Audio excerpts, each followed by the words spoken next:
Goeiemôre. Baie welkom by vanoggend se saamwees. Ek blaai in my Bybel, daarna 2 Korintiërs 4 vanaf verse 7. Ek lees graag vanoggend saam met jou hierdie gedeelte. Ons wat hierdie skat in ons het, is maar kleipotte wat maklik breek. Die krag wat alles oortref, kom dus van God en nie van ons nie. In alles word ons verdruk, maar ons is nie te neergedruk nie.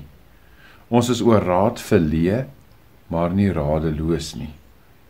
Ons word vervolg, maar nie deur God verlaat nie. Op die grond neergegooi, maar nie vernietig nie.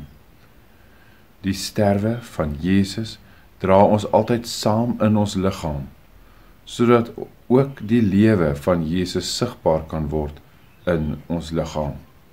Voortdurend word ons wat lewe, terwille van Jesus uitgelewer aan die dood, sodat ook in die onsterflike bestaan die lewe van Jesus sigbaar kan word. Dit beteken dat in ons die dood aan die werk is, maar in julle die lewe. As jy vanoggend hierdie teksgedeelte lees, wat sien jy vir die eerste keer raak, wat jy dalk nooit van tevore raak gelees het nie?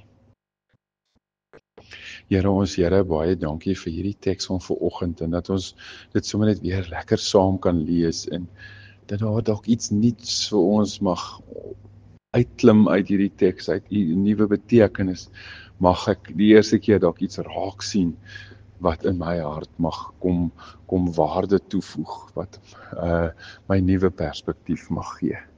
Net vir hierdie dag mag dit so wees, dat hierdie teks vir my opnuut iets beteken. Amen. Mag jy 'n mooi en 'n geseënde dag hê, en mag jy so in die broosheid van die lewe, mag jy leer dat hierdie skat van die lewe van Jesus ook in jou lewe sigbaar is.